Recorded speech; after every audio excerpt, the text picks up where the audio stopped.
আসসালামাইকুম, আশা করি ভালো আছো।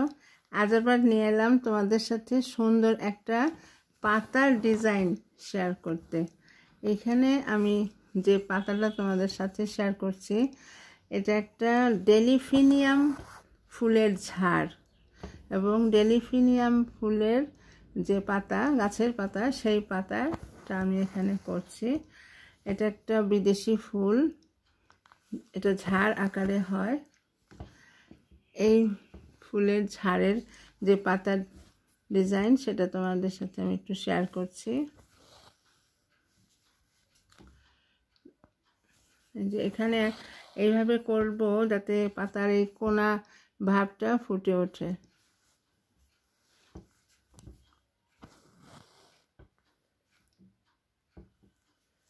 এখানে আমি এটা ডাল ফোড় দিয়ে করছি, আর মাঝখানে যেটা দেখতে পাচ্ছ এটা কিন্তু ভরাট সেলাই দিয়েই করেছি। এবং সেখানে আমি ভরাট সেলাই করতে যে সুতোর এখানে যে ডবল প্লাই নিয়েছি ওটা কিন্তু টানিয়ে নিই, ওখানে আমি সিঙ্গেল প্লাই দিয়ে ভরাটটা করেছি।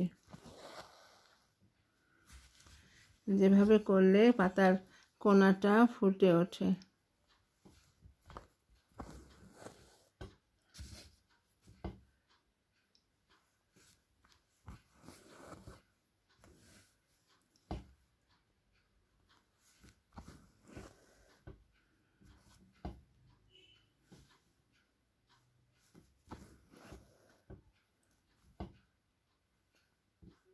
এখানে দেখো এই ডাল ফোড় দিয়ে এই জায়গাটা করলাম, আবার এই পাশেও আমি ঘুরিয়ে নিলাম, এখানেও ডাল ফোড় দিয়েই আমি এটা করব।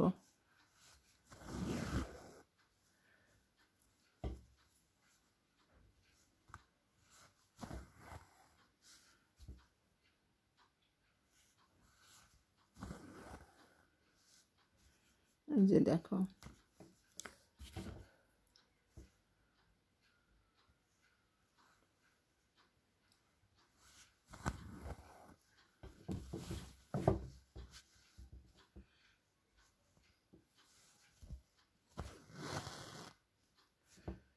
কোনাটা এইভাবে তুলে এইভাবে করলে কোনাটা খুব সুন্দরভাবে ফুটে ওঠে।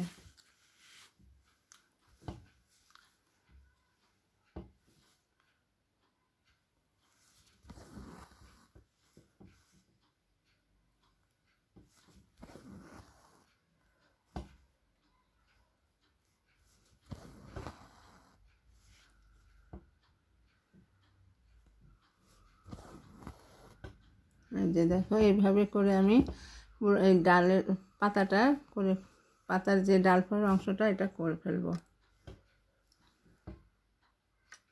এখন আমি এই পাতার ডাল ফোড়ের অংশটা হয়ে গেল। এই যে যেখানে হালকা রং দিয়ে করেছি সেইখানে আমি আবার মাঝে শিরের যে কাজটুকু ওইটা করব।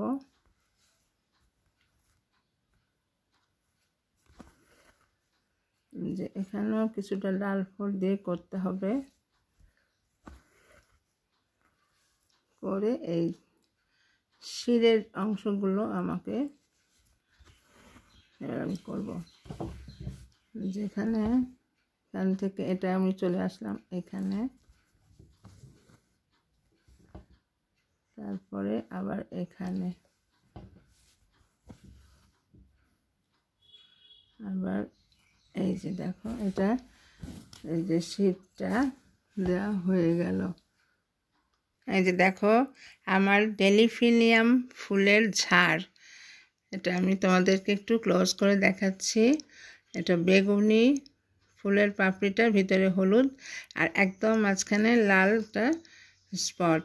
এটা আমি ফ্রেঞ্চ নট দিয়ে করেছি, আর সব ডাল ফোড় আর কিছু ভরাট। এইভাবে আমার ডেলিফিনিয়াম ফুলের ঝাড়টাকে আমি কমপ্লিট করে ফেলেছি, আর পাতাগুলো এইভাবে করে ফেলেছি। এই যে দূর থেকে বেশ সুন্দর দেখা যাচ্ছে। যদি তোমাদের ভালো লাগে সাবস্ক্রাইব করো, সাথে থেকো, আর কষ্ট করে দেখার জন্য অনেক অনেক ধন্যবাদ। আসসালামু আলাইকুম।